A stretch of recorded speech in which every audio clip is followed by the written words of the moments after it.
Welcome to the Give for Grouse podcast, dedicated to giving the ruffed grouse a voice by promoting sound wildlife management, advocating for forest health, and championing all things conservation. Now let's get to the show with Cody Altizer and Eric Law. USA. I don't know when this is going to be released, but we just won gold in hockey. We sure did. What is it, 46 years? 46 years. 46 it is our sport now. Since a Miracle on Ice, 1980. And we did it. Didn't look like we were going to do it, but we did it. We did it. Yes. Bringing home women's gold. Too. Women's too. Didn't they just like steamroll through the whole thing? Everything, yes. Yeah. I didn't see the medal game, but saw like a few days ago they had allowed like a goal like in the last month. Like, and it might have even been pre-tournament, like pre-games or something that gave up a goal. Yeah, it's impressive. Got up at 6 o'clock this morning. It's all ready to go. It's all cheer on the US of A. I know, man. It was awesome. But anyway, we're back with another episode of the Give for Grouse podcast. Exciting podcast episode today. Before we get rocking and rolling, I'll let you do the homework today. I always kind of rumble through it. No, you always do a good job. Items. I don't. Well, you put me on the spot. I did, didn't I? You did, because yeah. Hey, thanks. No homework. Let's see. Go to. See, just do it. The billboard, habitatva.org, is. I'll do the billboard. The billboard campaign is still ongoing. Habitatva.org is where you can go and make your donation as we inch closer to our $10,000 fundraising goal.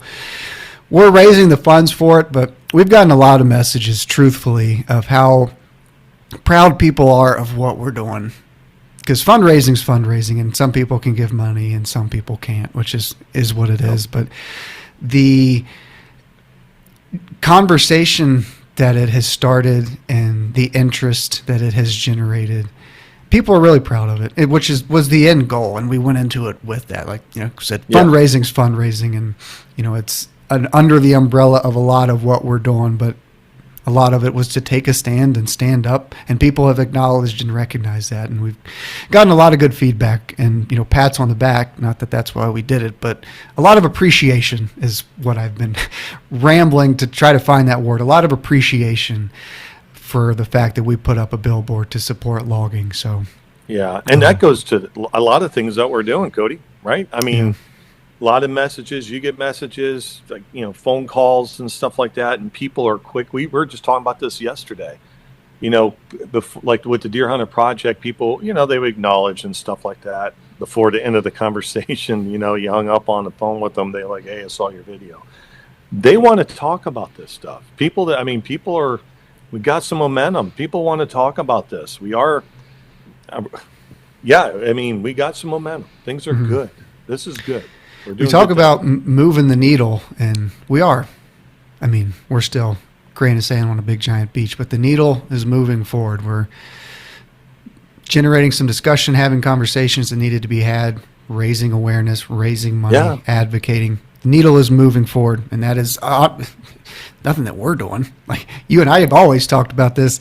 The needle moves forward because of the people who support us and listen to us and donate and chime in and leave us a review or like a post. All that is appreciated, and we're thankful for it. Speaking of all that good stuff, if you leave us a review, Chippendale, 5-star review on Apple Podcasts or Spotify, we send you a free sticker. Just send us a screenshot that you did that with your address, and we will send you a free sticker. Don't want to spill the beans, and I won't, but there will be a new sticker coming soon. Oh, dun, yeah. Dun, dun. Yeah. Something to look forward to. And then there's that other possible sticker. Yeah. Yeah, there's a lot of stuff. Got to release that one of these days. We got some we need a merch person. That's what we need. We do. We need a lot of people. We need some bling people. Yeah. One person we do have is today's guest.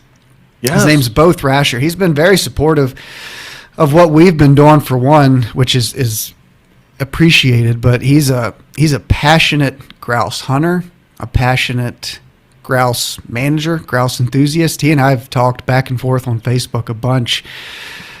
Even going back to last year before we started this, on my Rocking Chair Ridge stuff, talking a lot about grouse. He took a keen interest in it and was thankful that I was putting out content just about grouse, putting them up in the conversation. And we've had a lot of discussions about grouse management, grouse habitat. And ever since we started Gift for Grouse, he's been a huge supporter of ours, which, like I said, we are thankful for that. And all that aside, I think he'll make a great episode and conversation today, because he's not new to it, but he started all this kind of himself. Not all that different than you and I, because I mean we don't have a mentor or somebody. We didn't come up in this world. We're new to it. He was new to it 5 years ago when he first started, and he kind of jumped into grouse hunting. He's figured out a lot of it on his own. Has had people help him, obviously, but this is new to him, and he's learned a lot. And then he's got some property here in Virginia that he's doing some cutting and doing some habitat work on for grouse specifically, which I think is super. So excited to learn more about all of that coming from the horse's mouth. Well, let's get him on. Bo Thrasher. First of all, sweet name. You know what? I was thinking about that the other day. It was like, Bo Thrasher. We're going to name our kid. Her last name's Thrasher. Yeah, right. How are you doing this afternoon, Bo? I'm doing great. How are y'all doing? Good, man. I am doing well. And I am excited about this podcast. You and I, we've talked back and forth quite a bit over, last few weeks, last few months, a little bit about grouse, a little bit of this, a little bit of that. And I'm excited about this podcast. And I know a little bit about about you and your journey into grouse hunting and managing your property for grouse. And you and I've kind of talked about, I think it'll make a great conversation for a lot of people out there to learn about your journey. You were sharing with us before we hit record that you kind of jumped into this head first and then are kind of figuring out how to swim, which is, I think, the best way to learn. Having a mentor growing up under it is always helpful, but you learn a lot when you just jump in and figure it all out. But before we get started, share with everybody a little bit about Bo Thrasher. Okay. I'm Bo Thrasher. I grew up in Southwest Virginia, really Roanoke area, I guess. Really, I've just always kind of been an outdoorsman, trout fished a bunch. I had a buddy back in my early 20s get me into deer hunting. So that's kind of where it all started, man. I love just the outdoors in general. And I think where it went, man, I got married to my wife. And when we got married, she was like, I want a dog. And it's like, hey, that's great. I like dogs. Well, she wanted a German short-haired pointer. When she first told it to me, I was like, man, those dogs are ugly. I don't like the way that dog looks, whatever. But we got one. We went on our honeymoon, and while we were on the honeymoon, found a breeder with some German short hairs and went and picked up our first German short hair. And so it started there, man.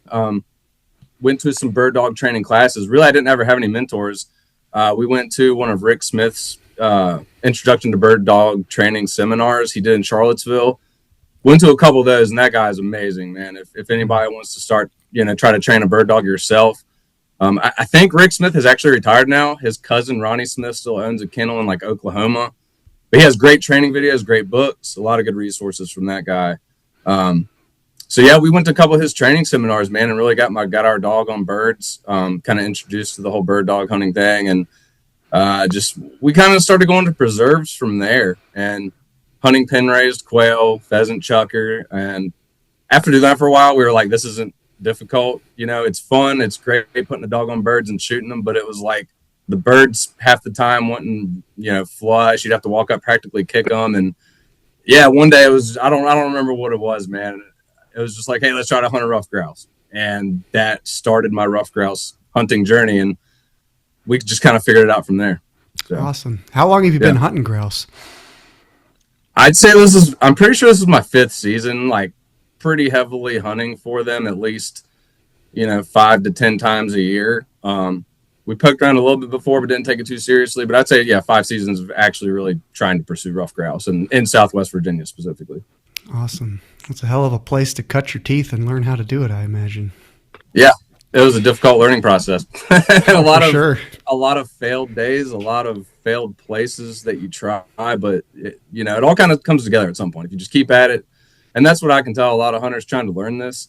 Don't give up. I think a lot of people go for one season and they're just like, well, this really sucks. I'm not finding birds.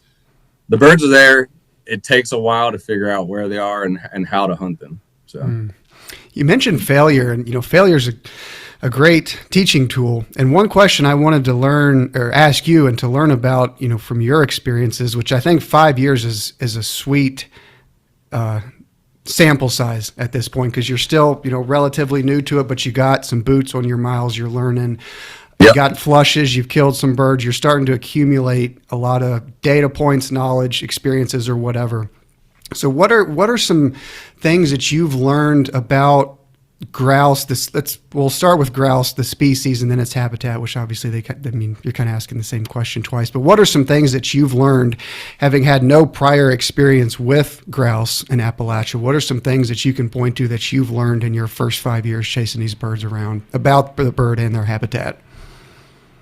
Grouse in general. So they're complicated birds. Their habitat and where you will find them and what they need to survive is pretty trying to think of the word to say it, man. It's a very particular habitat that you're looking for. Like when I was starting out, you read online and it's like, yeah, look for young growth forest, look for places where there's been fire, burns of some sort. So I went around poking around with some fire areas where there were some burns initially, wasn't having any luck. And the biggest thing is, in my opinion, I know we have talked about this before, is food. The birds have to have food, right?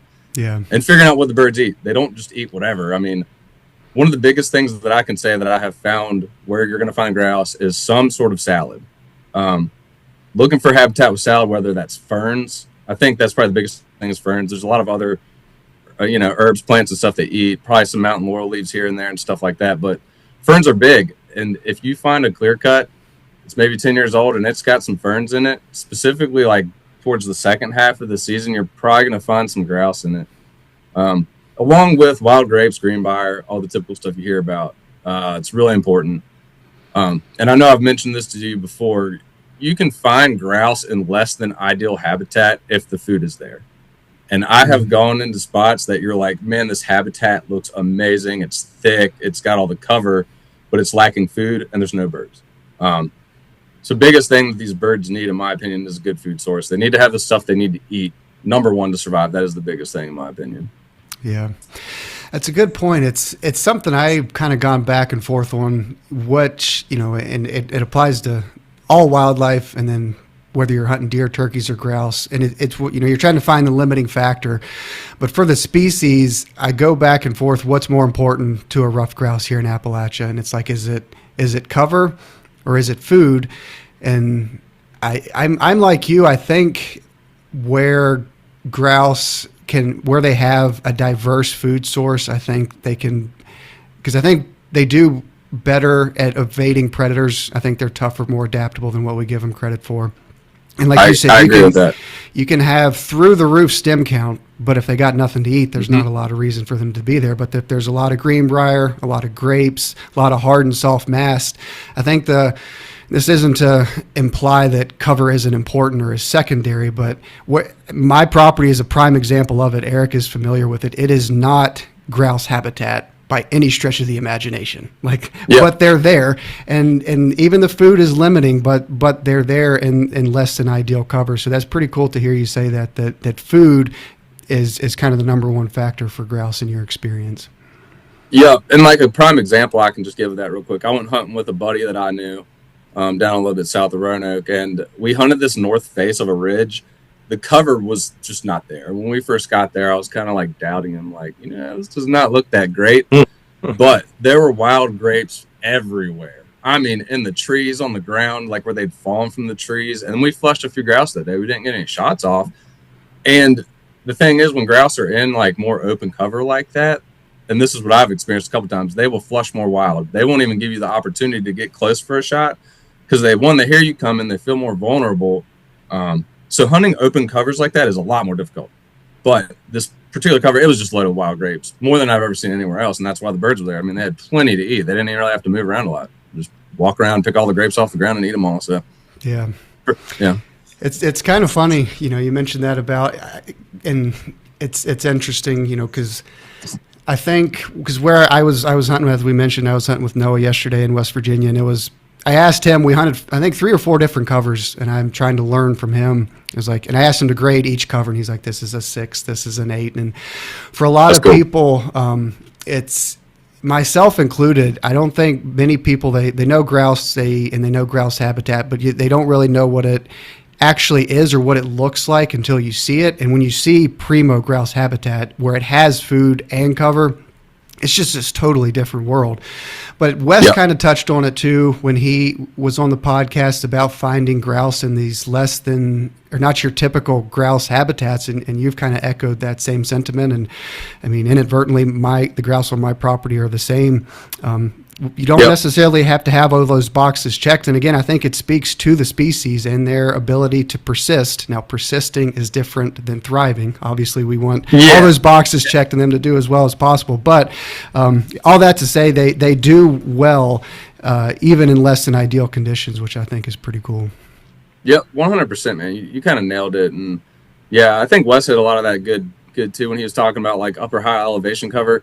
It's just like, I have better luck at high elevation. The more higher up you get in elevation, above 3,000 feet, it just gets thicker. And you get on these mountaintops. A lot of times it is a lot of stubby, blown down trees, thick mountain laurel at high elevation. So like elevation does kind of play a role. You've got people who also really, and I don't know about this because I wasn't grouse hunting in like 2001 when West Nile came through. Mm-hmm. A lot of people say West Nile virus played a big role in grouse numbers dropping in the early 2000s. And a lot of people say that West Nile doesn't survive above like 3,000 feet elevation. So they're saying you get above that area, you still have more grouse numbers. I mean, that was over 20 years ago now. And I never experienced that just because I wasn't grouse hunting back then. But just what a lot of people say. And high elevation does kind of play into a good part of it. But I've flushed plenty of grouse at low elevation too. So, Well, I'm glad you mentioned that. And I don't know if you have the numbers off the top of your head, but what is because it's something I asked Noah yesterday. I've asked a couple of the grouse focused foresters that I've met. And I mean, there's no concrete answer, but what's the lowest elevation where you've consistently flushed grouse? It's kind of a tough I guess most of the areas around here are, like 1,000 elevation higher anyways in Southwest Virginia. And there's just one spot I have in mind, and it's a good north facing slope, and it's got a couple timber cuts down kind of low to the valley floor. I mean, maybe like 1,400 feet elevation. And I know there's a drummer that's just in there. He's got a nice little 10-acre thick patch, and we hunted it. Well, it was funny because my brother-in-law was like, hey, we flushed a grouse here. So, of course, I go check it out, after rifle season ends.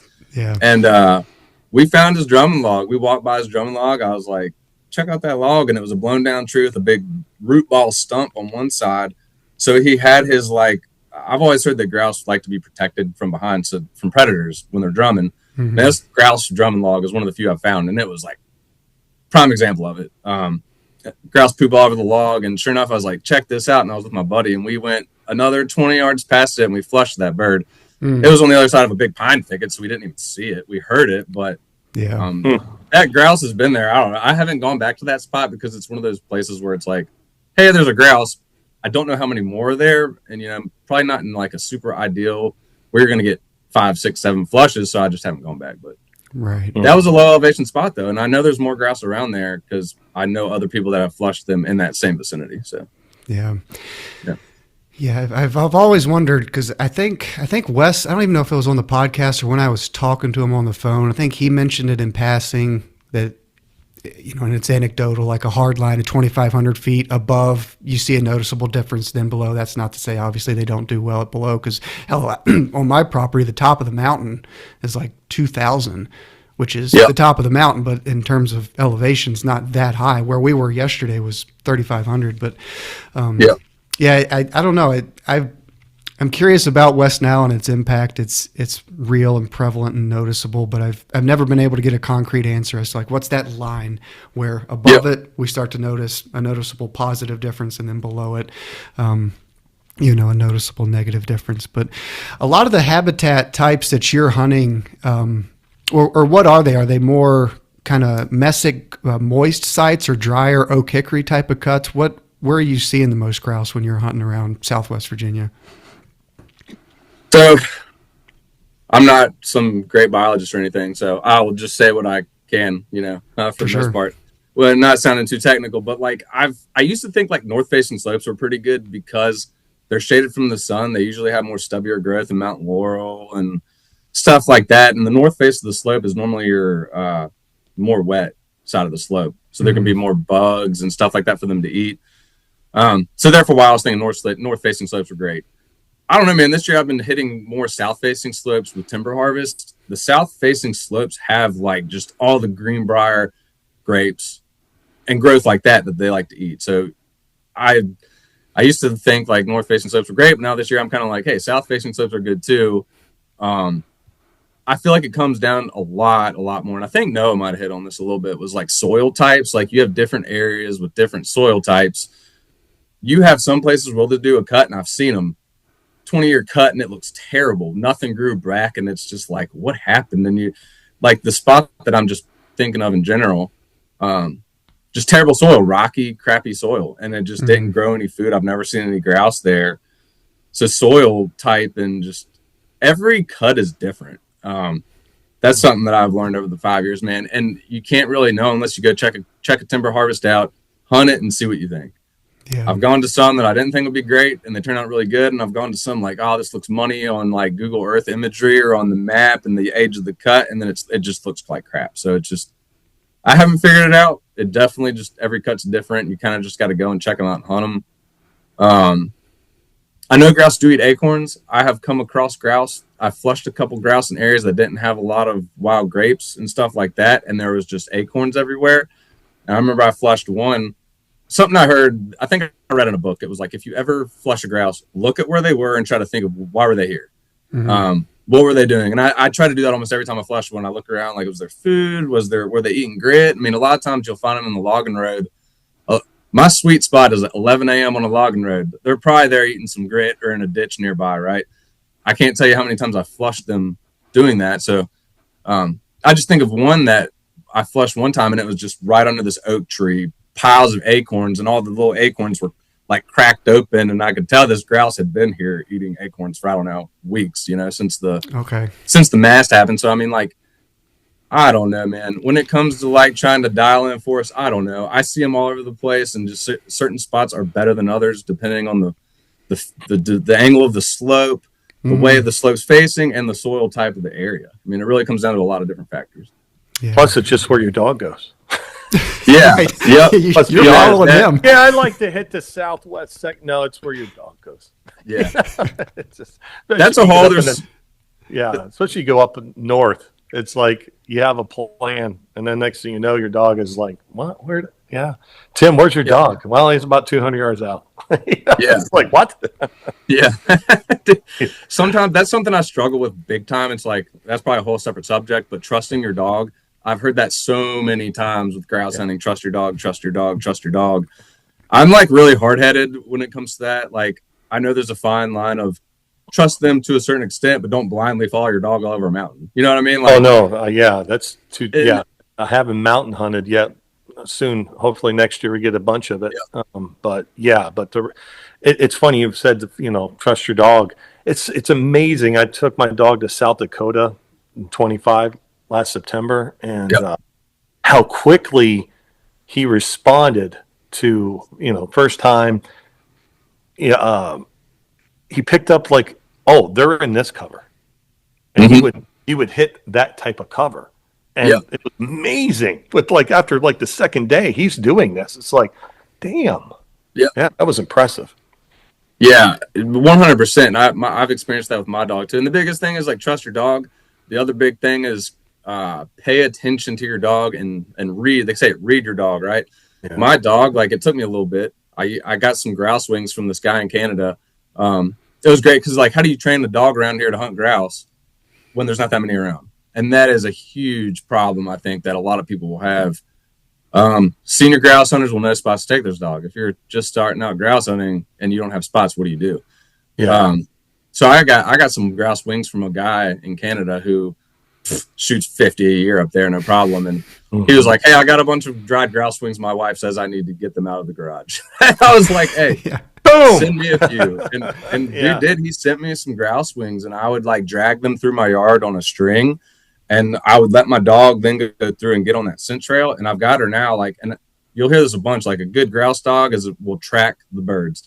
They won't just get that air scent and point or flush, all that good stuff. They'll actually they'll get on the trail and they'll lead you to the bird. And I've got my dog now, like I'll read her and I can see her, like you can just read her body language and see her nose go to the ground, and she starts just breathing intently, and I'm like, all right, she's on something. And that's when you need to get ready.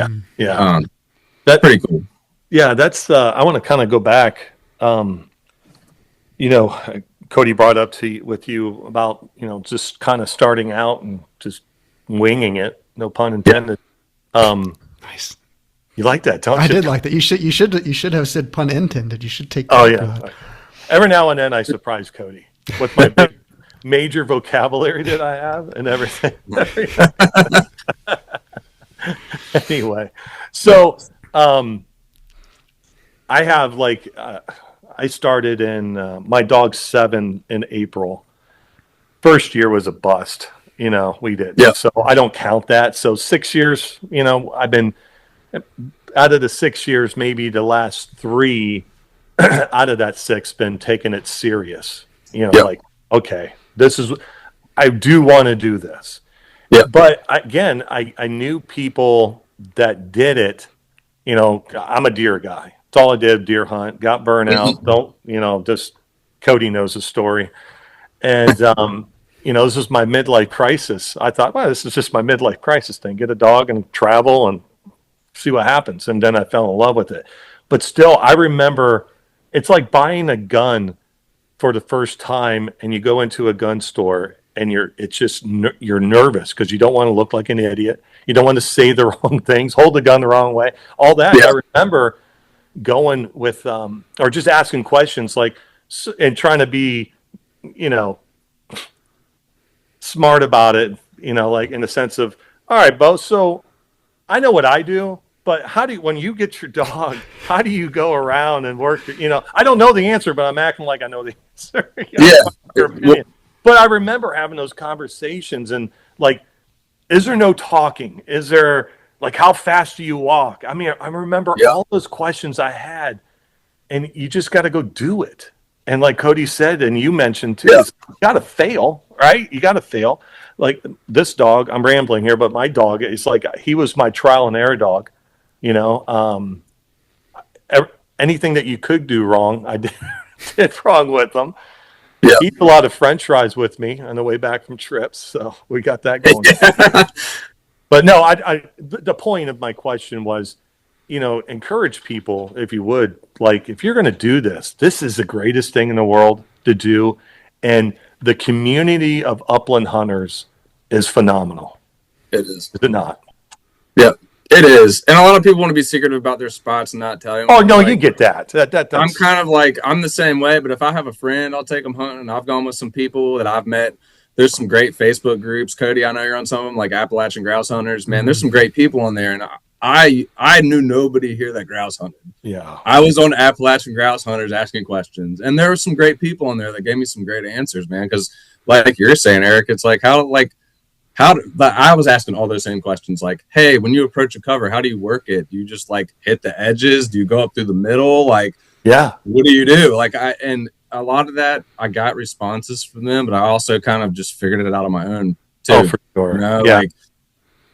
Every cover is different, however you want to hunt it. Some of these covers are straight drop-offs, super vertical, steep slopes. Sorry, I'm not gonna drop down this 100-foot gorge to the bottom of this cut. So it totally depends on your how much effort you want to put in and how in shape you are. Literally. Well, I don't want to do. I got either one of those. I'm out. So and it's great once you find some great cuts that have some nice logging roads that cover the whole cut. And I've got a couple. The one I hunted this past weekend had a great logging roads cut in, man. And they go around kind of on the edge and come back around. And it's just hey, I can go walk this. It's nice and easy. And I don't I don't Yeah. slip and fall and trip through briars. And so, you Mhm. know, some cuts are easier to hunt than others, but Yeah. It's just even the smallest details that make people nervous. Like, what choke do I use? What gun? What shell? yeah, Dog, traveling with your dog. What do I do? Oh my God. It's like all this stuff, but man, it's just something about it. And like I jumped in it just like you, the same, yeah. almost the same story. And I think it kind of comes into like every cut your hunting's different and every dog hunts different and every hunter hunts different. I think everybody can just figure it out for themselves. yeah. My dog, I mean, she's a German short hair. She'll definitely range out a little bit if I let her. But what I learned, and a lot of people said this, was keep your dog close. Like keep your dog close. So you can read them, read their body language, see if they call it getting birdie, right? So if your dog starts getting birdie, you want to see that and think, okay, there's a grouse nearby. I need to slow down and pay attention. Yeah. I can't tell you how many times I have flushed grouse, and I was telling Cody this. I went the day before the end of the season. Man, I had hunted all morning. I hadn't seen anything, and I got hungry, and I busted out my Cliff Bar, and I'm sitting there with my shotgun in one hand, my Cliff Bar in the other. The whole mountain was covered in ice. So I'm like trying to keep up with my dog without falling, and as soon as I open up that Cliff Bar and I start walking, 2 grouse flushed, and I was like nowhere. And Yeah. my dog had gone down below them, and I think she was on point, but I wasn't paying attention.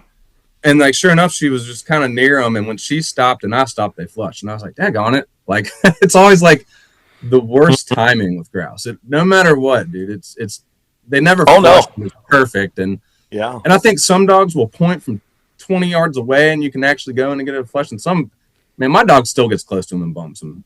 She's familiar with their scent, and I'm still trying to teach her, like, stop further back so I can have a little bit better of a shot, and it's a whole learning process. Oh yeah, for sure. Yeah. Speaking of, or Cody was talking about when him and Noah were hunting the other day, how thick it is and stuff. And it's like, how do you even shoot? Right. And I'm like, oh no, that's the fun part. Yeah. That's where you gotta, that's like, you'll talk to some people, right? And like, I know Wes was talking about this a little bit. I like the 15 to 20 year cuts. Because guess what? They've grown up a little bit more and they're not as thick and you can shoot better. So you kind of got to think about that too. Like you can go hunt an 8-year-old cut. Good luck walking through it. Good luck shooting through it. Oh, no. And even the natural cover. I know some people that just hunt the thick mountain laurel and the rhododendron. And I've tried it and I have flushed grouse in the middle of a rhododendron thicket 10 feet from me. And I never saw the bird.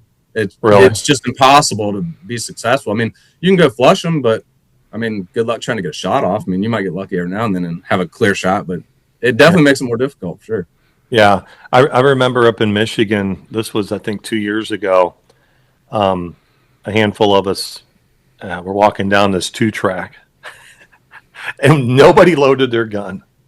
Like, we're walking right in this 2-track, grouse cover everywhere, and 7 grouse, one by one, flew 20 yards ahead of us, just across the 2-track. And everybody just stood there.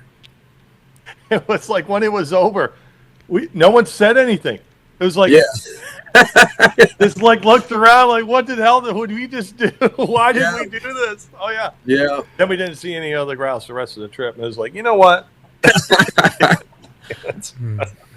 But anyway. That has happened to me so many times. Like, man, talk about a frustrating first, like, 2 or 3 years of grouse hunting. I cannot tell you how many times I had that happen to where I wasn't ready and I watched the bird fly away and I was like, damn it. He evaded me again.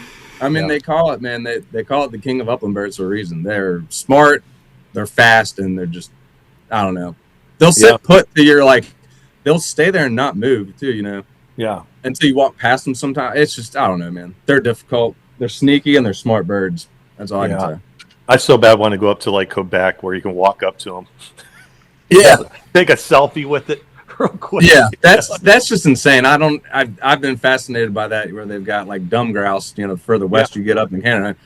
I don't get it. I guess I've always heard it's just there's not the predators up there, so they just like fear nothing. Yeah, they don't. Yeah.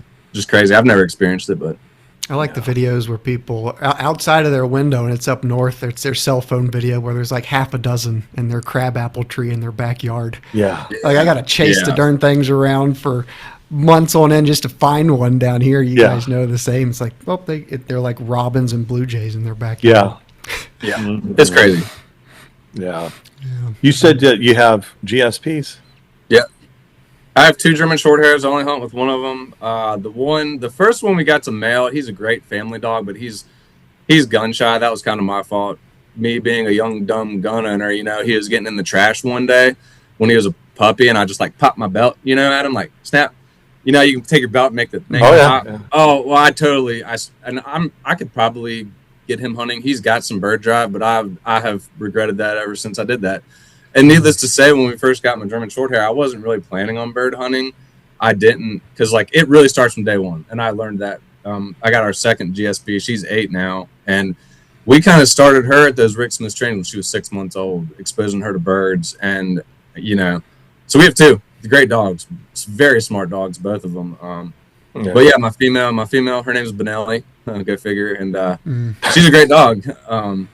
She's a great bird hunting dog. She has a lot of drive, so it's pretty cool. Does your wife hunt with you?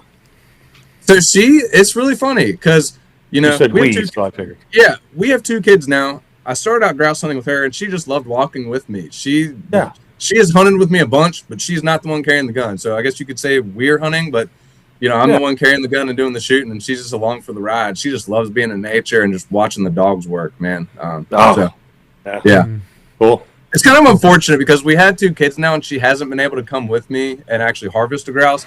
So, she just mentioned before this podcast, she's like, man, I need to come with you next year. And I was like, at this point, I've got spots I know have birds. It took me 5 years to find them, but I've got a spot that I told her, I was like, yeah, we'll go to the spot and we'll get on some birds. Because I would love for her to be able to just, man, I'll never forget that moment when I harvested my first grouse. It was like the best thing in the world. I just yelled in the woods and held the bird up. Yes. Oh, no. Tell us that story. I was going to ask you, being self-taught and jumping into this. We had Tim Flanagan on the other day, and he said it's a life-changing experience, your first bird. So tell us about yours. All right. This is a good story, too. This was last season. So my 4th year grouse hunting. I'd hunted this spot. I think it was a couple days before Christmas. Went and hunted the spot real quick and was just like, hey, I'm going to go hit this cover I've been wanting to check out. And went and hit it up. My dog was on points everywhere. And it was crazy because she kept pointing, and I'd go and look, no bird. Well, I noticed what she was doing. When I would release her from her points, she would jam her head down in the leaf piles. And I pulled her back and I looked, and it was just these, I don't know what kind of plants they are, but they die. It's just in the cuts, this scraggly looking bushes, I guess, that lose their leaves, but the leaves kind of pile up on top. These grouse were roosting up, and this is something else I've learned about Appalachian grouse while we're talking about it. I was always preached thermal cover and pines are critical for grouse roosting. Appalachian is not the case. I've learned that after the fact. I've read about it in that book that you talked about, Cody. I can't remember the name of it. Mm-hmm. It talks about that, what Appalachian grouse roost in. It is not like what they do up north. They'll roost under anything they can find here. Yes, they will get in some pines and stuff, but a lot of times they're roosting at night under logs, down and under leaf piles. Anyways, we were hunting this cover. She pointed the crap out of this ridge, probably 4 or 5 different spots, and I kept pulling her back, and there was grouse poop, in this little tuft of leaves, and I was like, man, she's fine. I was like, there's got to be birds here. There's poop. She's pointing all these spots. We start going down off the lower edge of this cut, and it got thick, man. It was thick mountain laurel. And something that bird dogs do, and they say that you can't train a bird dog to do this, but they'll relocate if you have a running grouse. So she locked on point. My Garmin's vibrating at one point. I'm trying to, she's 30 yards this way. I'm trying to get down there. I finally get down to her, and she's locked on, man. My dog, you can tell when she's really on a bird, her tail's straight up, and she's rock solid. I was like, she's on a bird. I'm trying to get through in front of her at this point, through the laurel thicket. I can't even get through it. She comes beelining past me again. I watch her, and she goes 10 yards past me, locks up again. And I'm like, this bird's moving. And she's going after it. She relocated once, twice. Man, I ended up getting tangled up in the freaking mountain laurel. And I just remember I just about fell down. I heard the bird flush, and she's running. It was just this disaster, right? And I was like, man, I was this close, right? I was really proud, though, because I visually saw her relocating a little bit on the bird. Because they say the scent trail will get away, and the dog will be like, okay, it's gone. Move over here. Oh, there it is. So it's pretty cool. Didn't get the bird that day, and I was like, I'm going back to the spot. So I went back, maybe like another month. I guess it was like beginning of February. It was towards the end of the season. Went back to the spot, hunted the crap out of that cover without a single point. And I was like, where are all the birds at? Like, I know they were here. Didn't get a single point on like she was doing last time on where they were roosted. And I was just really pissed at that point. Kind of frustrated. And I knew I was like, I got a little bit of time. And the spot had a logging road that kind of paralleled the ridge and just went all the way down it. And there was kind of like a couple cuts spaced out going down it. I remember I went down to this lower cut. It was kind of a lower one on the bottom road, and you just pull up and park and go up in there. So I get out and I start walking down that logging road hunting this cut. And it was just like, it was almost like a sense of defeat, man. Like, I'm not even kidding. I was like just frustrated. And I'm standing on the side of this mountain.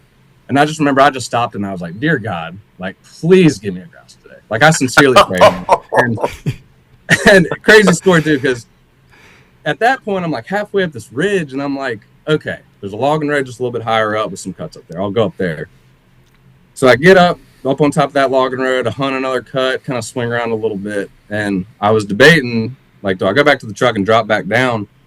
Something told me, keep going down the log road. There's another cut, maybe a third or half mile down the road. Something just told me, go down to that last cut. So I go down to this last cut, and I get down there. And I'm on top of the ridge at this point, and the wind was kind of blowing right to left. And I get up there, and my dog's working the edge, right kind of where it drops off, nice thick area, lots of wild grapes and greenbrier. And we get up there. She's probably like 10, 15 yards in front of me. And I walk up and I stop. And this grouse flushes. It was just out in the open. It was probably like 1:30 in the afternoon. So this grouse had ate, and it was chilling in the sun. Just, they call it loafing around, whatever, letting its food digest. This bird just flushes 10 yards from me, and I'm no way prepared. I have my gun just down by my side, and this bird flushes. I can remember this moment like no other. We made eye contact, me and this bird, and I look, and I see this thing pop up, and it's starting to fly. And I just turn, and I just boom, boom, boom, shoot 3 times. And I saw in the second shot, I saw the bird kind of jolt a little bit in the air. It wasn't like I hit it, and the thing just dropped like a dead rock. Mm-hmm. I saw it kind of fletch a little bit in the air, and it went down. And it dropped down on the north face of the ridge on the other side. And so my dog comes running over that point because she didn't point it just the way the wind was blowing. It was left or right, so that she didn't really have a chance because the wind was blowing away from us. Anyways, she runs over where that bird goes down, she locks on. And I'm like, all right, cool. And I run over there. But as soon as I get to her, she beelines down the ridge. And I'm like, what is she doing? She goes down the ridge and just locks up on this log, right? And I'm like, okay, I'm looking, I don't see the bird anywhere. Mm-hmm. I go down there, and that bird had ran like 50 yards down the ridge and went under a log, and I couldn't even see it. I pull her head back, and I look under the log, and there that grouse is. Oh. And I pull the bird. It's still alive. I pull it out, and I had winged it, and its wing was messed up, but it ran down under this log, and I don't know, man. It was like this victory. Like, I held that bird up, and I was like, yes. We looked each other in the eye. Yeah. The beast. I'll never remember it. I remember me and that bird making eye contact as it's flushing. I'll never forget that moment. Oh, shoot. That's awesome. And it was kind of crazy because I would have never thought the bird ran down there. And it's like my first bird I shot, my dog didn't necessarily point. I would have never found that bird if it wasn't for her, ever. Mm-hmm. Like, it was so far down the ridge, I would have never thought that the bird went that far. She tracked that bird just straight to where it went. I was like, yeah. So. I remember. I can hear your excitement through it. Oh, man. yeah. That was awesome. It was nuts, and I just remember I take a picture. Or no, I FaceTime my wife. First thing I did, and I was like, yeah, on that bird. Yeah. She was like, yeah. Awesome. Like, my dog was just like sitting there wanting to bite it. It was great. Yeah. It was a great moment. Yeah, I remember when I said, I can take you to the place, where I shot my first one. I remember exactly what I said. I remember, and I said it out loud, but like almost to myself after I seen it drop. And I was like, I hit it. I hit it. I was like, wait a minute. I hit it. And then I started, like the Browns just won the Super Bowl. Yeah. It was awesome. I had plenty of misses before that moment too, by the way. Like, I had shot at some before and just missed. So it's like, it took a while. It was 4 seasons in. I brought it home and we cut it up and I cooked it. My wife was like, that's the best thing I've ever tasted. You need to kill more. And I was like, all right. That's why they taste so good, because you don't get to kill them. They could really taste like crap. And you're like, oh, this is the best thing in the world. Yeah, delicious. Yeah. That's funny. Shoot, that's Oh, awesome. yeah. That's an awesome first story. Yeah. Yep. And like I'm not a lot of people are spiritual people, but I sincerely prayed to God for that, man. And I swear to you, that little voice telling me to go down that ridge, that was God telling me to go down to the end of that ridge to do that. 100%. Yep. Breach it. Absolutely. Yep. Absolutely. 100%. Yeah. It sounds like he had a hand in that story. He probably felt sorry for me. Well, maybe. Well, hey, take it, man. Take it and run with it. Guys been hiking hundreds of miles all over mountains. Shoot, I gotta give him one, you know.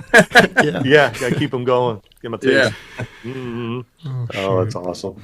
That's a sweet story. We're gonna have to. We haven't asked people that. We hadn't had that many hunters on though. Yeah. I shot one this year too. I've only shot two. That was last year. I got another this year, and it was my second hunt out, and I got one, and it was a spot I've been to.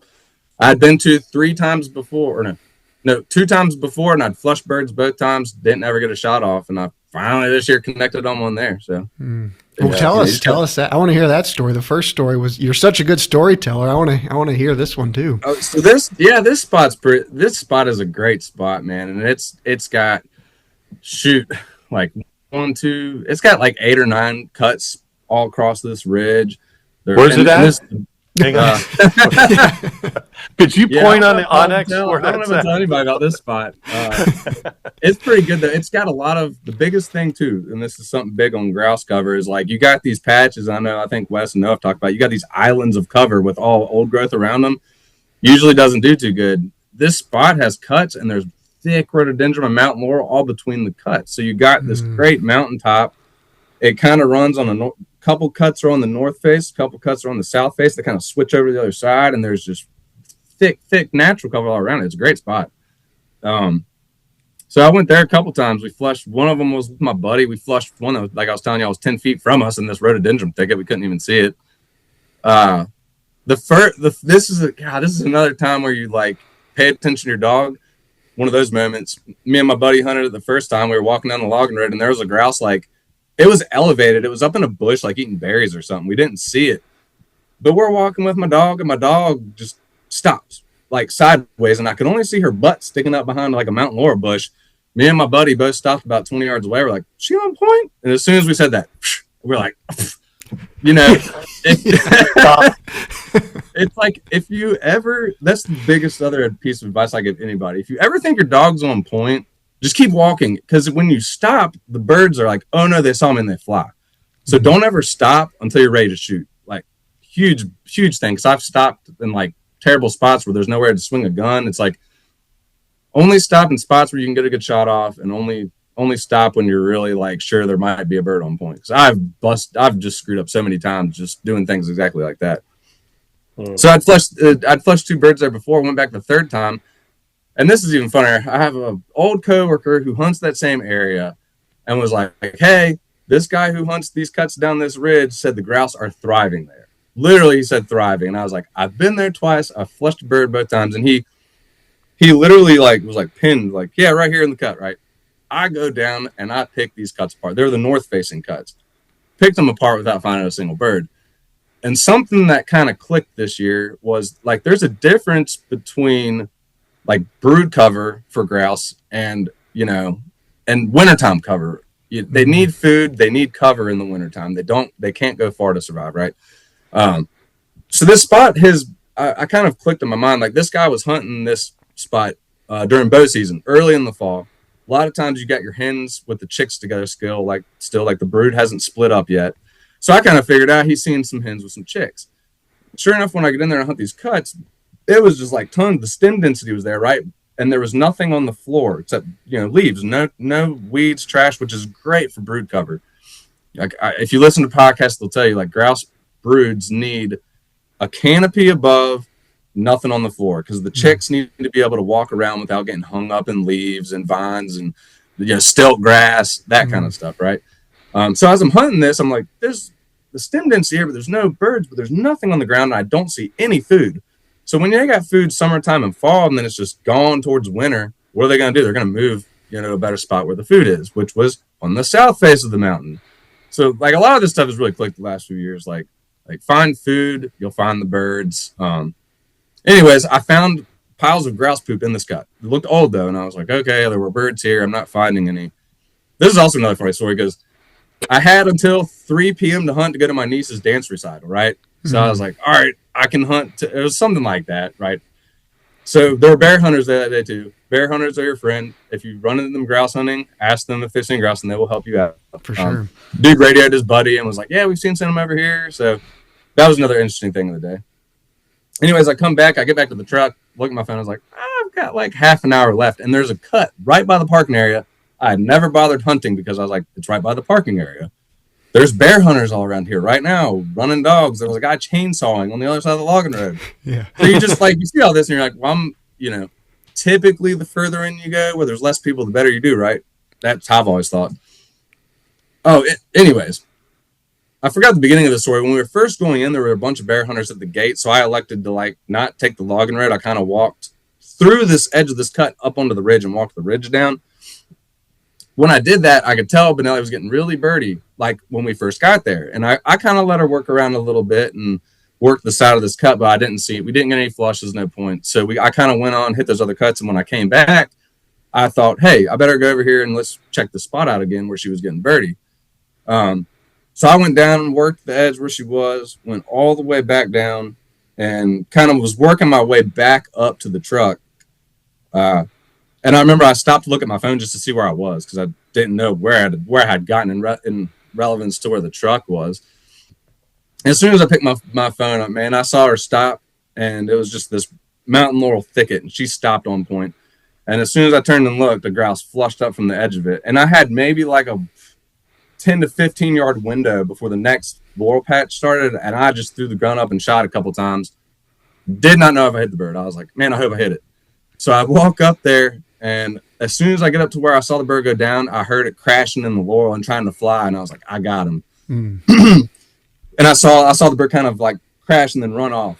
At that point, I'm like, come on, Benelli, let's go. And she would not come off point. And I've trained her to where you got to walk up and actually tap her and say, okay, to like break her off point. She had so much scent in her face, she wouldn't move. So I finally like went back to her because I was yelling like, come on. And I finally went up, tapped her like, let's go. And then at that point, she takes off, goes, and dude, she tracked that bird again. Like, crap, man, 40 yards down through this freaking laurel thicket. I'm crashing through briars trying to keep up with her. And it was just like the one last year almost. This bird had like gone down in like between two rocks. And when I got down to where she was, Benelli jammed her head down in between this hole and these rocks, and the bird popped out the other side, and I just boom, shot it one more time, and shot it right in the head to kill it, and she jumped down, and we got it. So it was another thing. I would have never got that bird if it wasn't for my dog. Even though she pointed it, I hit it, I would have never found that bird. So it's just the importance of bird dogs, man. Not only they can help you find them, they'll go and get them after you shoot them or wing them, and they're running for freaking 50 to 100 yards. The birds are tough, man. That's what I've learned. Yeah. They're tough. Have you hunted anywhere other than where you're from? I went up to Maine this October for the first time because everybody kept saying, go up north, go up north. How was that? Yeah, and oh man. It was that. So we went to a wilderness camp. It was that. 10,000 acres, 10,000 acres of prime cover. We would leave the cabin and drive to cuts, There were grouse running in front of the truck, man. It was crazy. Unheard of grouse numbers. We saw tenfold grouse. What we did, we saw 3 white-tailed deer, and we probably, 30 grouse at least. I'd say while we were up there. So you shot some birds there, then? We got 3. So we were there for 3 days. We shot 3 birds. We could have done a lot better, but it rained every single day. We got up there, and they were like, "Oh, it hasn't rained in 3 months." We get there, and it rains for 3 days, and it was like on and off, so it wasn't like, we got to hunt, but we maybe hunted 2/3 of the time we could have if the weather would have been better. Did you go with like an outfitter or just a lodge type? It was just it's a wilderness camp up there where you go, and it's like you could go with guides if you wanted to, and you'd pay extra, but we were just like, hey, we got our own dog.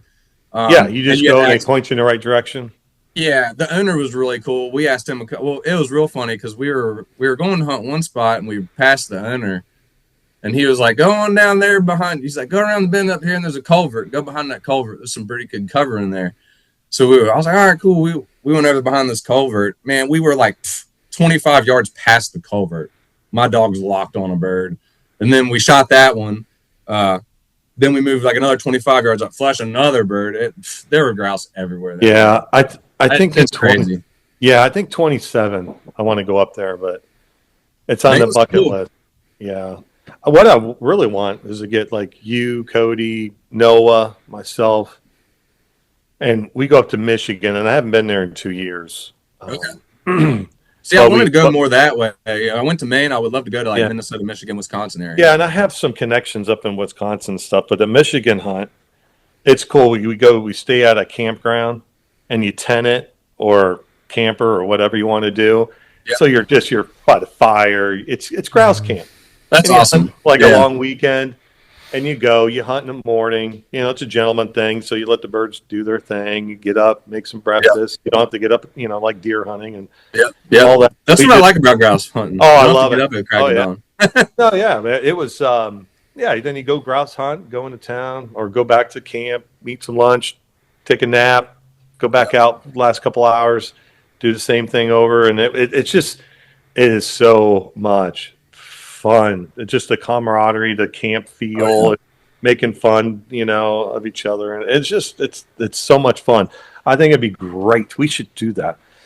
That's cool, man. I want to go back. That's what we talked about, because I was like, I don't know if I was going to go this year, but maybe the year after. I just had a son this year.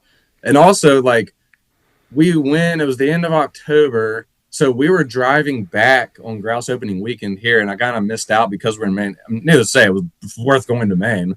But I already, this year, grouse opening day, I'm doing a grouse camp, and I'm camping out for 2 or 3 days, and I'm going to grouse hunt the whole time. So that's my plan for this, coming season coming up. So yeah.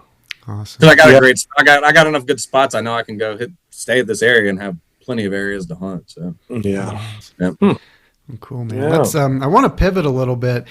Okay. And talk a little bit about your property. We talked about it a little bit, and it's funny. We got a request. Somebody on our YouTube channel was like, I would love to hear an episode about you guys, private landowners and what they've done for grouse. And I touched on it a little bit about, what I'm doing on my place, but I think you're a little further along. So tell some people, tell everybody listening about your property. It sounds like you've done some cuts recently, and just kind of bring us up to speed on that. For sure. So, I'll kind of lead up to that with, my wife's family has some land, which it's great, man. I'm lucky as can be. I get to deer hunt it. And when her brother, he's told me, he's like, man, I used to flush grouse here. And when my father-in-law bought the property, it had some logging done right before they bought it. And they put a little cabin on it. And basically it had some great cover. And that's probably 2000-ish time. So a lot of that stuff's grown up to the point of not really being good anymore. And my brother-in-law was like, man, when I was, 10 years ago, I'd be squirrel hunting. I'd flush grouse all through here. Mm. So he was like, they used to be there. And then 2 years ago, my wife was on the way there, and we were all hanging out there one weekend, and she was like, I just flushed a bunch of quail up in the road. Because beside their well, I'll lead up to that. It's kind of funny what it leads to. There's a hunt camp beside it, and there's a big pine thicket kind of adjoining the property. So we kind of thought, oh, yeah, they probably released some quail there, to train or hunt or whatever they want to do. And then that very next year, and this was probably June-ish time frame, I'd say. The very next year, my brother-in-law came in one day and was like, I just flushed a hen and a bunch of grouse in the road eating grit. And same exact spot, my wife saw the quail. And that's when we realized, you didn't flush quail. You flushed a hen with some grouse chicks. They were just small, so she thought they were quail. Right, okay. So this was 2 years ago, and I'm like, okay, we got some grouse close by. And I think my brother-in-law also this past spring said he heard one drumming. The other property beside us had some timber harvest done maybe 8 or 9 years ago. He said he heard one drumming down on the property beside us. I'm like, all right, we got that's when it was just it was also year 3 of me grouse hunting, and I was tired of not having any success on public land. And I was like, I'm going to make my own grouse haven, Yeah. So I got to talk to my father-in-law, and I was like, hey, man, do you think, a lot of the property there is just old growth, big mature oaks, and just different hickory, different types of trees. And I was like, hey, we should do some timber harvest, not just for grouse, but turkey, deer, we should have some young growth to have a good habitat balance. And sure enough, he agreed. He was like, yeah, I think that's a Awesome. great idea. And what kind of got me going on it too was like near my house, they've done some cuts in the national forest, and like we take our dogs back there all the time. And one day, hey, logging stuff showed up, right? And I'm like, oh, they're doing cuts back here. And so they started doing them, and I started seeing how good they were, and I was like, dude, this looks good. This looks good, right? So I remember it was Jeff Britt logging out of Eagle Rock, and you know, that's where our land ends, is in Eagle Rock as well. So I hit him up. I didn't know, like, should I call a forester? Like, I want to cut some timber. So I called the logger. He came out, went through the property with us a little bit, and he was like, okay, yeah, kind of saw what we were working with on the property. And at that point, he was like, I've got a forester I'm going to put you in touch with. So we got in touch with a guy named Trevor Seville, forester, went to Virginia Tech, teaches at Mountain Gateway Community College forestry. So he's a real cool guy, man. If anybody wants forestry in the area, I'd recommend him. Or Noah too. Noah, I know he's more further southwest, but this guy was a pretty cool guy, and he came in and I told him our goals, and he's just awesome, man. He really helped us out with the cuts, getting them planned, getting the boundaries planned. My whole time I'm just telling him I want grouse. And he's like, you're going to have some thick growth, man. Like, I promise you. It's like, give it a year or two, you're going to have so many blackberries and all this and that. And it's like, okay. So, yeah, it was probably 2 years ago now we did the cuts. Right about this time of year. It's probably been about 2 years when we first started. Did some cuts. He cut in, had to cut in one log in order to get back behind the cabin to do some cuts back there. Trying to think of what else. It was really great because I was just like, let's cut it all, And I think a lot of people are like, well, we don't want to cut all the trees. And like initially my father-in-law was like, yeah, let's do a little bit. And I was like, okay, that's cool. We had this one little patch. Well, then Jeff's sitting here and cutting, logging this, and he saw my father-in-law. He's like, hey, you should let me cut on the other side of the ridge too. And of course.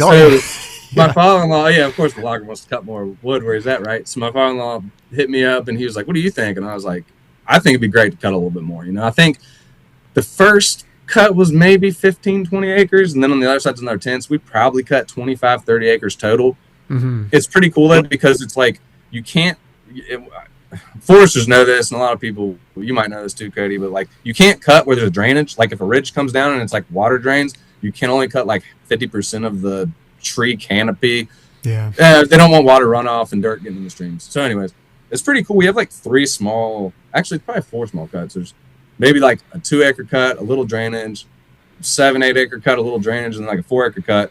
And then on the other ridge, there's like the last one, we did a good 10, 12 acre cut, I'd say. So we got kind of like 4 cuts, some drainages in between. Got one, I went in and I'm trying to do, well, that kind of describes the cutting. Back to like what I'm trying to do. Trying to plant some stuff for the grouse. I always heard that grouse love hawthorn. Favorite berries. So I've planted some hawthorn trees, some crabapple trees. One of the cuts, there's something called gray dogwood. It's not like a dogwood tree. It's more of like a shrubby bush that gets super freaking dense. Mm-hmm. I mentioned it to the forester, Trevor, and he was kind of like, that stuff, like he wasn't a fan of it. He was like, because apparently it can like sprout like autumn olive and get out of control if you're not careful. But grouse love it. It gets berries, whatever, it's thick. So the one cut that's like less than ideal, it's a lot of poplar, so we know a lot of poplar is going to go back there. It was one of the smaller ones. I outlined, it's like a stream, and then the cut, and I put, between the stream and the cut, I put a long line of gray dogwood.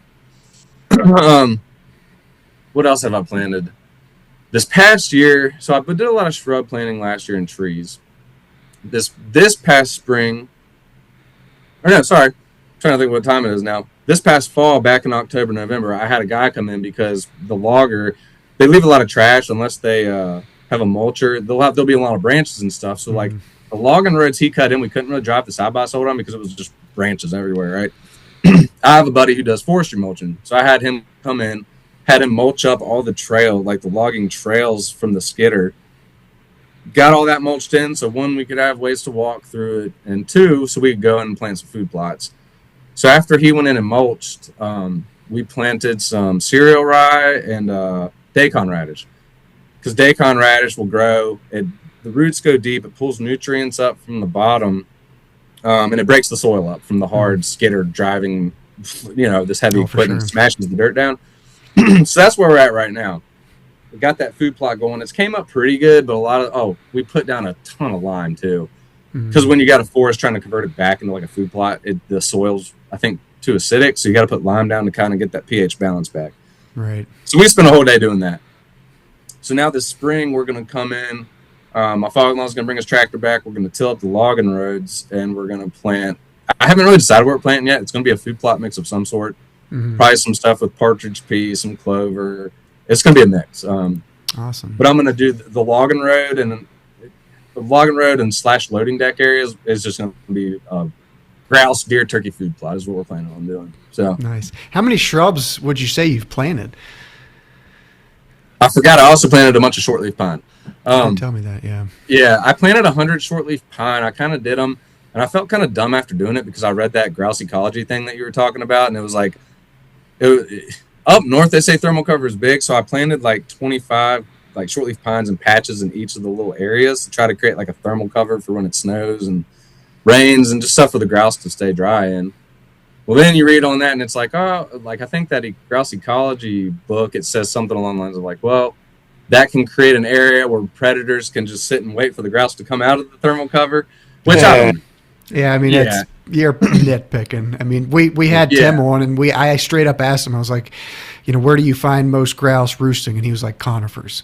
So I mean, short leaf they grow quickly, and obviously they'll age out of it. But when they're short and shrubby and brushy in that little island, I mean that's and even not even for grouse, that little island of diversity, you checked a lot of boxes for wildlife, grouse included. Yeah, for sure. So we did shortleaf pines. I'm probably going to plant more this spring because the Virginia Department of Forestry has like every spring they sell trees and they're just little saplings. They're like, $1 a piece. They have a pretty good selection. So I bought like, I don't know, 20 hawthorn, like 10 crabapple. I got some white dogwoods. I forgot about that. Dude, I just planted them all over the place. Some of them in the loading deck areas, I put the wire cages around because I didn't like the hawthorn and the crabapple because I didn't want deer eating them up. Yeah. Other ones, though, like I was talking, I rely heavily on Trevor Seville. He is a great forester and he's a great resource. Dude, I text him all the time. He's awesome. But I asked him, I was like, do I need to we planted some chestnuts too. But that was my fault, and I wanted chestnuts for deer, so we did some chestnuts. But I asked him, I was like, do we need to put cages around all these? He's like, man, your cuts are going to have so much young growth stuff growing up. He's like, if you just scatter them everywhere, the deer aren't going to be able to eat all of them. So yeah. A lot of them we didn't put cages around. It was just the ones with the loading deck areas that are kind of out in the open. I caged. Dude, I don't even remember how many I ordered. I just remember I got on the forester website. I just ordered a slew of tree and shrubs. I remember you mentioned that you ordered them from DOF, and I'm glad you mentioned that because a lot of people, when they get to planting shrubs, they think you have to order them from a nursery or whatever. And DOF, I can't speak to the quality of the trees, but I mean, you're planting them for $1 or $2. Deer are going to eat some. Some are going to die just because that's how God wrote it. But at $1 or $2, order a bunch and roll the dice, and many, more are going to take that don't. Yep, 100%, man. And the place I'm talking about near my house, National Forest, the forestry department and National Forest are doing a little better than they used to be. Some of these things they're doing are actual grouse target projects. And this one I'm speaking of, particularly near my house, which I am ecstatic about, by the way. I can't wait for another 6-7 years to go by so I can go hunt them. They would target for grouse. If you find the project, and dig and find the information, it was like a grouse vegetation project. And nice. I read, it's hundreds of pages. And I read through the whole thing, and a couple of the cuts, we go walk our dogs back there all the time and let the dogs run around. And I went back there a couple months ago, and they had planted, and it was in the management plan they wrote up that they were going to come and supplement shortleaf pines on a 10 by 10 grid pattern. I went back there, sure enough, they're the shortleaf pines where they planted them, and they're scattered all through the cut. So I think I'm going to order even more shortleaf pines this spring and just kind of scatter them. I'm not going to plant them in a tight packed area. I'm just going to one here, one there, and just scatter them all through the cut. It's my plan. Probably get some more hawthorns and some other stuff too. I don't know. It's you go on that website, there's hundreds of trees, and I just sit there and oh, that looks cool. Add to the cart. Click. What is this? What is this? Yeah. What is this? I got a bunch of cool stuff. How many acres total again? Is a property? We probably logged 25 to 30 acres. I don't remember. Haven't walked the outer boundary and actually measured. Yeah. That's my guess. 25 to 30 acres is what we cut. I like you mentioned that those drainages kept you from cutting, which can be a good thing. I mean, if those drainages weren't there, because you said you had like 2 here, 7 here, 5 here, inner space with those drainages. If those drainages weren't there, I would have anyway. Your first inclination would have been to just cut it continuous, but those drainages, it makes that patchwork, that diversity. So you got cut here, you got open here, you got cut here. So that'll, I'm sure, help everything, as far as goes. You create more edge that way too. Honestly, you got a drainage instead of just cutting through the drainage. You got 2 edges on each side of it now, which everybody says grouse are edge birds. Hunt the edges. That's where the food and the birds are, right? Mm-hmm. So. And honestly, I can vouch for that. After hunting long enough, they are typical. I've found them in the middle of the clear cut before, but a lot of times you'll flush them. They're 20 yards. They're maybe max 20 yards in from the edge of where like the end of the cut is. So yeah, it proves it's true. That's where the food is, where the birds are the majority of the time. Excellent. Something else we're planning on doing. I know you're big on burning. I hunted a cut right before the snow happened, and it was just like a quick thing. I went and hunted, and it was one that was on my radar because I heard someone told me they heard one drumming there, and I looked it up, and I was like, they cut this like 30 years ago, right? And you're kind of like, that's getting too old. Well, they went back and burned it 10 years ago. Man, I went through that, and it was money. It blew my mind. This is one of those cuts that you hunt, you don't find any birds, and you're just like, how is there not a grouse here? Right. Freaking greenbrier galore, man. Like, I have never seen so many greenbrier in a cut in my life. And I think it was just because they cut it, they let it grow, and they burned it real hot, and it just reset the whole cut. So those where I was telling you about, they logged at our property 25, 30 years ago when my father-in-law bought it. I'm trying, hopefully I can burn that. I'm trying to hopefully in the next couple of weeks have the forester Trevor come in, look at it, and see if we can burn that and reset that. Because a lot of that's kind of past where it would probably be good for grouse, but I'm at this point, like, I want young growth everywhere. And so like, and after I saw how that burn did on that 30-year cut, I was like, we could do that on our property too, if we can get it to burn hot enough. So hopefully in the next couple of weeks to month, he's going to come check it out and see if we can do a burn too, hopefully.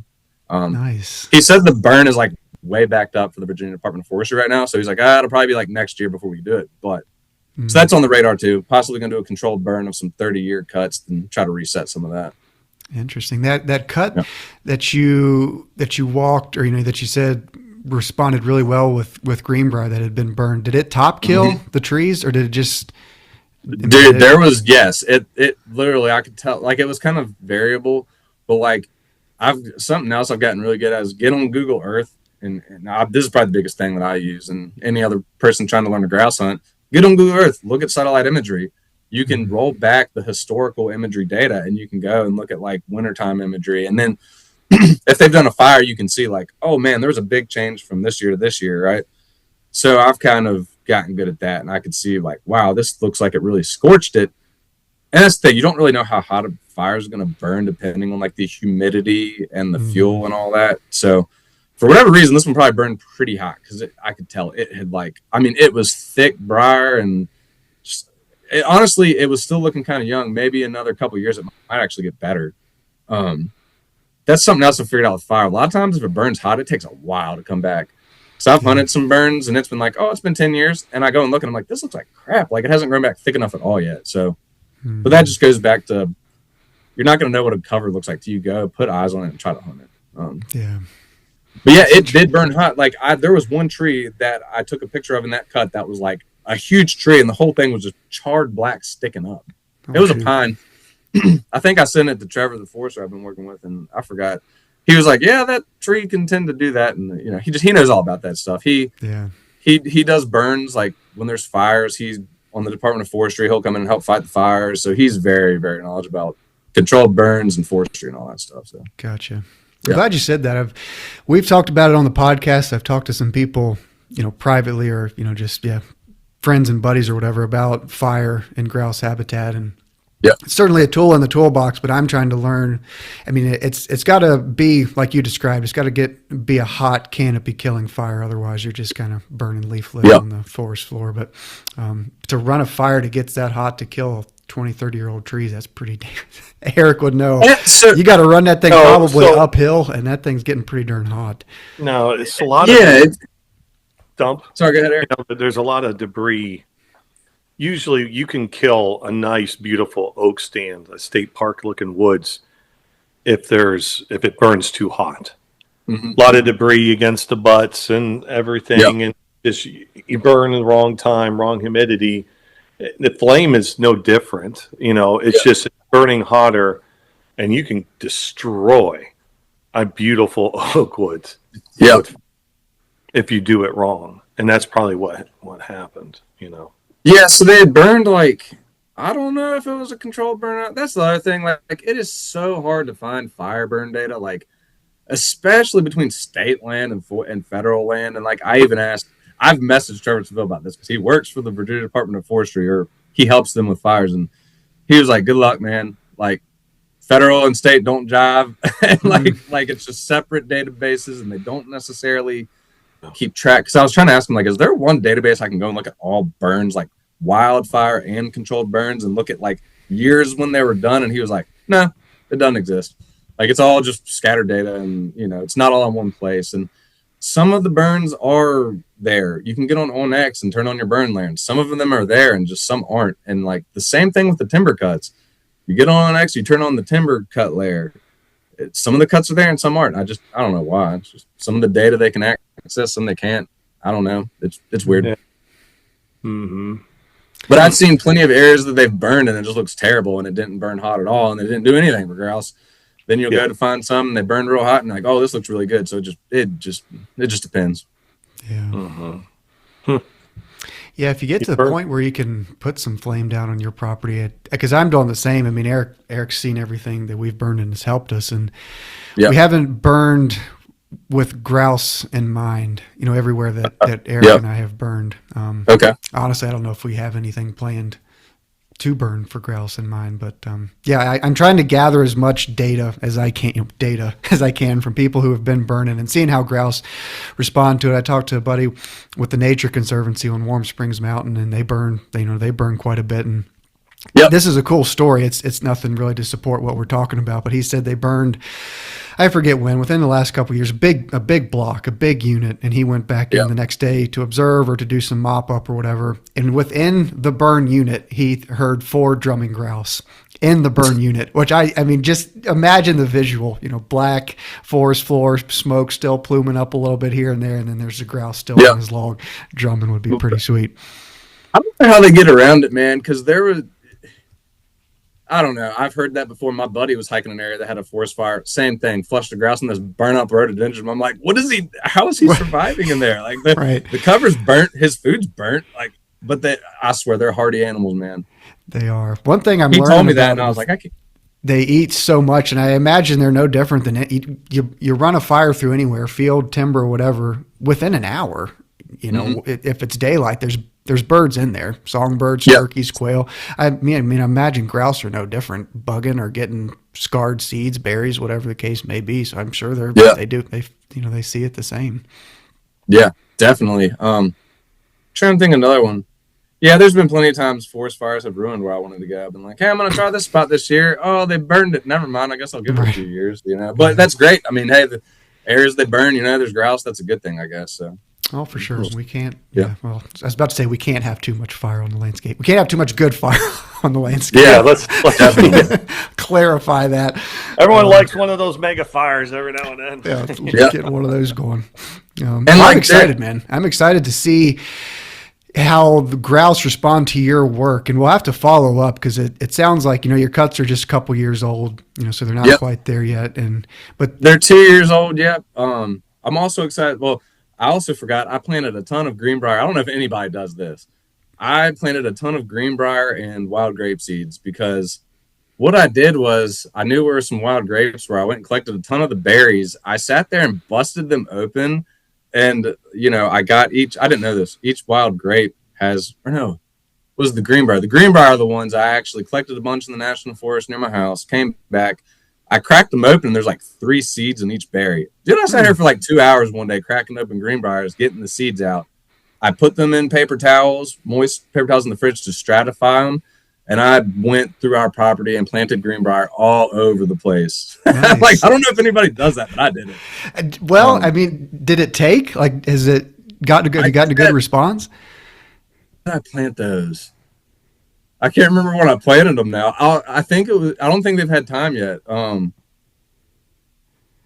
I stratified them and I waited till early fall this year. So maybe here coming up, I'll be able to go back and see.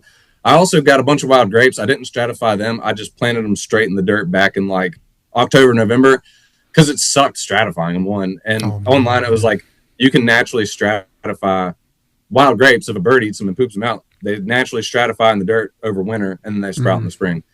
So I went and planted a whole bunch of just whole wild grapes. I don't know if that's going to work or not, but it said that would. You just stick them in the ground, they stratify over winter, and you'll pop up wild grapevines.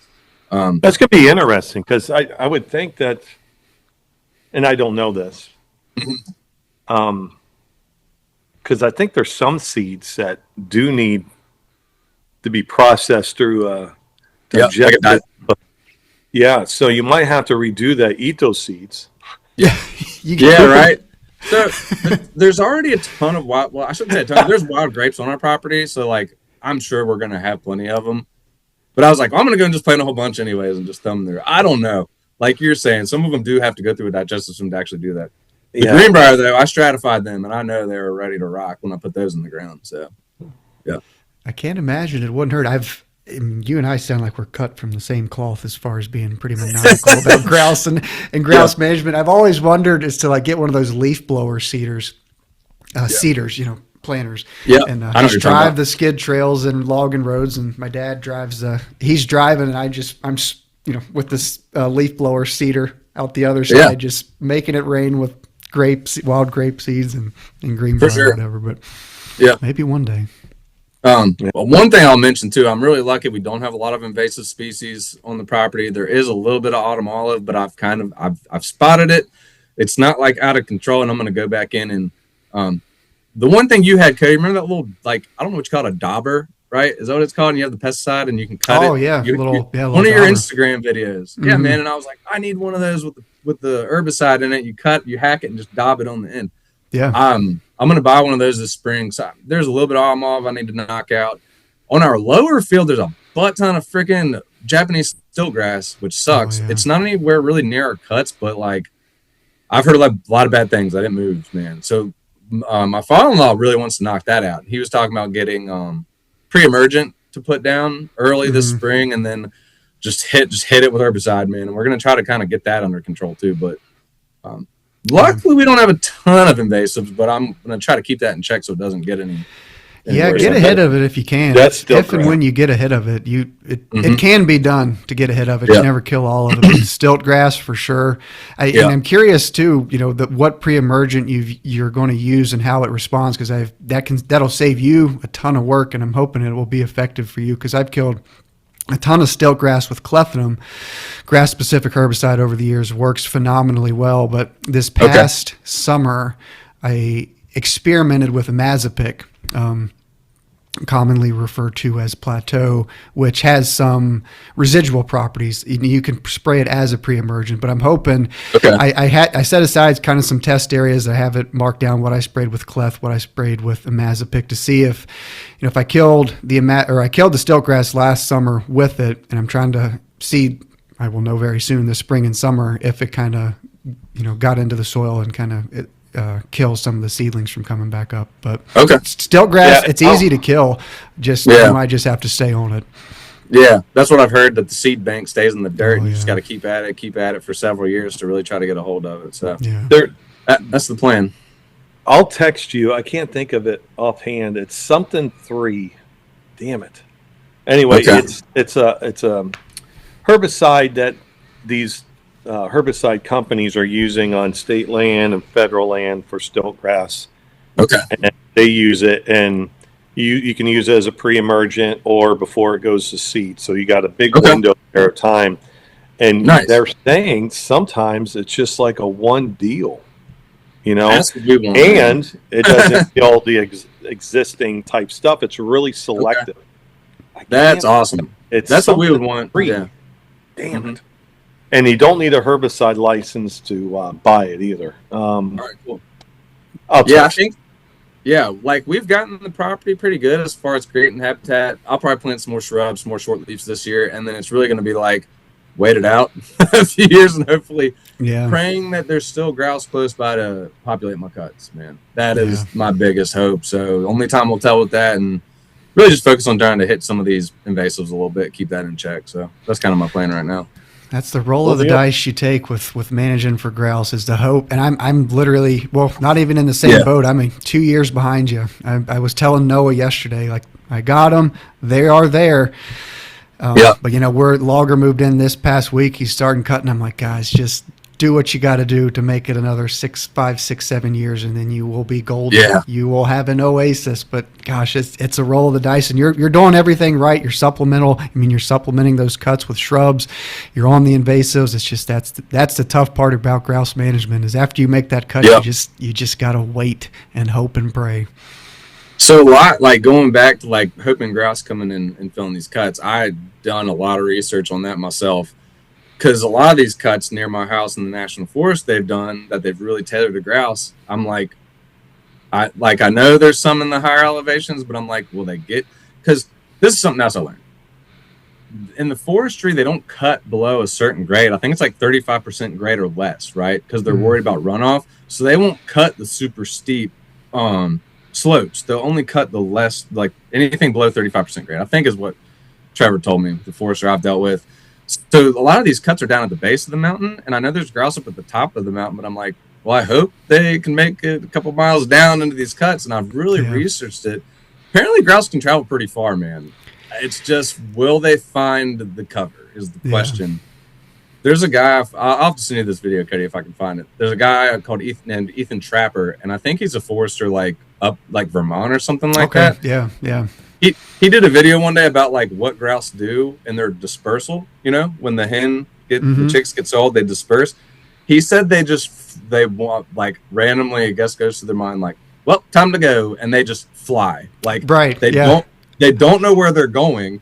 They literally just fly in a direction, and they just fly and they'll land, and they're like, does this look good? Nope. Fly again, and they just randomly, they literally do just disperse in every direction, man. And so who knows where they'll end up. You know what I mean? I remember seeing that video. I'm reading his book right now because I hope to have him on our podcast soon. It's a really good book. Cool. I remember that video because, I remember the visual of it's very funny, especially how he describes it. Because they're like bebopping along with mom, and then all of a sudden they're like, "I'm out of here," and then off they go.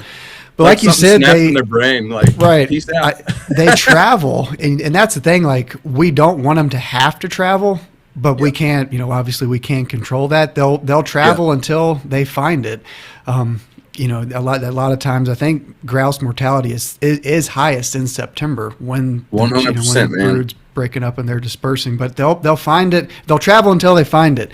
Hopefully they don't get picked off in route. But there's in the ACGRP book, I remember that this is an anomaly, obviously not something to count on. It's an exception to the rule, but there was one of the banded birds in Kentucky that for whatever reason, one day it was like here. And then the next ping they got on the transmitter was like 4 miles here. And then the next ping was like 2 miles that way. And it flew across a river. Like it's eastern Kentucky. Like it went up a rock slope up. No idea why the bird did what it did, but they do travel. And we've kind of talked about it. They'll nature finds a way. God finds a way. So I'm an optimistic person. You're doing the work. You're doing it for the right reason. So I'm hopeful and I'm confident that they'll find their way to your place. Yeah, and I mean we got covered close. The hunt club beside us, that pine thicket I'm talking about, it's still pretty thick. I think it could hold birds. And then the property beside us, I've never walked down, but I could see on the map when they did the cut, and that's where my brother-in-law said he heard one drumming this last spring. So. Pretty optimistic about it. Hopefully there's some birds. And then like on the backside of our ridge, it kind of drops down towards the James River. Mm-hmm. There's a lot of just thick mountain laurel on the backside. So I'm it's not our property, but it's the one beside us has a lot of natural cover. I'm pretty sure there's probably still some birds in there. So I'm optimistic about it. Awesome. Now it sounds like they're in the neighborhood for sure, and you're doing what you can. So I tell you what, man, this has been phenomenal. I was excited about having you on to talk about everything that we talked about, your hunting stories and experience and managing your property for grouse. And we'll have you back on, I'm positive. maybe this fall or, in the future to revisit, the hunting side of things, see how the property's doing, how grouse and wildlife too in general are just responding absolutely, to man. all the work you're doing. Yeah, I'd love to get back on this fall and talk about it a little bit, see how this food plot we're doing is going to work out. And really, I mean, obviously, you know how it is. 2-3 years, deer start thriving, man. I'm ready to hopefully get a wall hanger. It's like I love the grouse hunt, but rifle comes in, I'm not going to run around the woods with my dog, so I might as well just sit in the stand like everybody else and hope to shoot a big buck. So, well, I tell you, you're doing everything right for your grouse management. I'm going to lob something else out there for you to consider. You're on the board. You're on top of the invasives. You're supplementing the food cuts with some shrubs. Make sure you're killing deer. Yep. Oh yeah, for sure. Yeah. Yep. Yeah. Awesome. Well, good deal, man. Well, I know it's a Sunday afternoon. I appreciate your time. I appreciate you coming on. Given the content of this episode, I'm positive we could keep going for another hour and a half about grouse and everything else under the sun. But we'll let you go. If there's anything, I hadn't asked a question. Daggone it. No, I was gonna interrupt you. Like, what are you doing? I know. Gosh, I'm glad I remembered. And I'm glad you were going to remind me if I'd forgotten. But, Bo, you listen to the podcast, so you probably know the question that's coming. But before we let you go, what is your most meaningful experience and your most special memory with the ruffed grouse? I mean, wholeheartedly, the first one I shot, man. I've already told the story of it. I'll never forget that moment. Another one I can highlight on, I remember when I flushed my first grouse nut hunting, and this was, I don't know, 10 years ago, man. Me and my buddies backpack a lot, and we'll go usually a weekend in the spring and fall. The first grouse I ever encountered, and I didn't know what it was. We were hiking in, or I was actually by myself. I was hiking in. I think my buddies were already in there. They got in before me. And walking through this steep, there was a logging road, and it dropped off to a creek, and it was real steep. And I remember I was walking, I heard something in the bushes go kind of beside me. And of course, I immediately stopped and was like, what's that? I thought like coyote, bobcat or something, Mm-hmm. And I'm by myself and I'm younger, and I was like, I think I yelled like, get out of here or something. When I did, a grouse, and I jumped back, was like, what was that? And I just remember I was like, what the hell was that? And I remember it went down and dropped down in the laurel down in the creek bottom. That was my first grouse encounter. I had no clue what it was, and that was probably 10 or 15 years ago. And funny story, I've always thought about hunting that spot, and I never have, because it is rugged and steep, thick, natural cover. And I've looked at it, and it's a little patch, and I'm like, dude, I could try to hunt it, but I might get one flush. And like, as a grouse hunter, I think a lot of us are, but we want as many flushes as we can get. And in order to do that, you need a large area with a lot of good cuts, a lot of good age group. And that spot doesn't have it, but it's got birds. And I think there's a lot of spots through Virginia that have patches of grouse here and there in natural cover. So it's one of them things, like, we're always going to have birds around. So I hope so. Well, good deal, man. I enjoy your stories. I appreciate your passion for the species. For sure, man. I appreciate everything y'all are doing, man. I think getting this more, just getting it out there, man. One other quick story I'll tell you real quick. This is something that goes with what y'all's campaign is doing. You want this billboard, you want to get it out there. Like, we need timber management. Cutting logs is not bad. I was talking to the guy logging in the National Forest over here, and he said that he had somebody driving by harassing him while he was cutting trees down. Like, some guy was anti-logging, driving back in the National Forest, like, harassing him, flicking him off and stuff, to the point he had to call the U.S. Forest Service. Like, dude, I have a guy back. Like, this guy obviously is cutting land on National Forest land and has permission and it's planned. And he had someone back there harassing him. It just goes to, like, this person is so misinformed about what logging is, what timber harvest is, and it's not killing a forest. You're resetting it to 0 years old is what you're doing. And you're creating habitat, man. So it's just like, it's big, man. I think getting this billboard up and getting the message out there is a huge part of grouse in Virginia and our part of the country in general. So awesome. Well, I appreciate you saying that. That guy probably went home to his house made of wood after he harassed the log. No, he went down in his basement with his mom upstairs. That's true. Yeah. You know, Fired up the I wish I Xbox. had the time.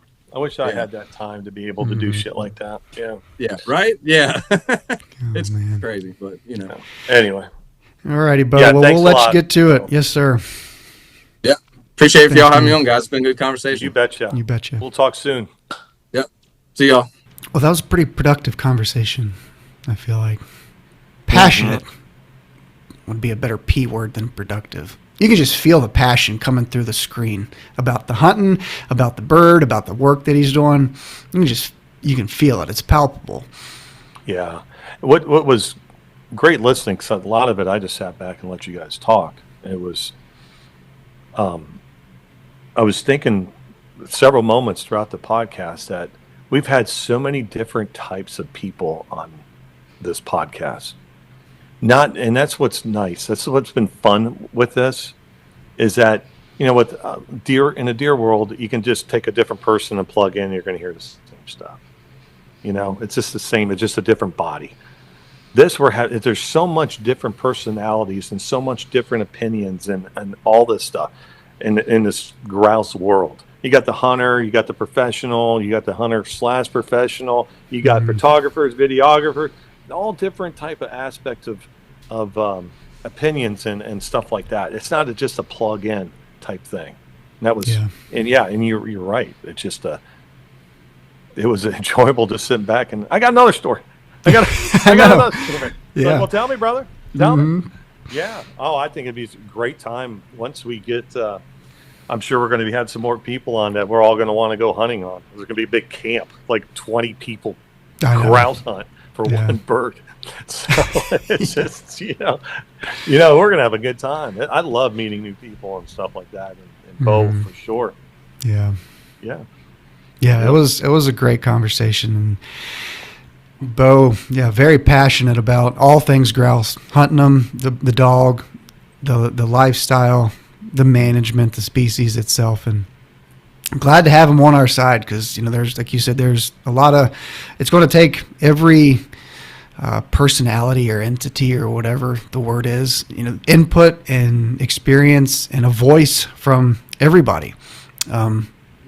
To move the needle, and more than anything, that passion. Like I said, I hope when people are listening, they felt the same way. I mean, we're on Zoom, so I can see the big smile on his face, and he's a physical talker, and the mannerisms, like you could see, he's just like it's pulsing through his veins, the passion. And I'm positive that will translate, hopefully, over the audio of the podcast. There was a point I almost told him to go get his wife, like have her. I would have loved to seen them two talk about that stuff. I was like, dude, go grab your wife. I want to hear her side of the story. Yeah. No, I thought it was great. When we'll certainly have Bo back on, probably multiple times, hopefully over the years. I'm rooting for him, obviously, on his property.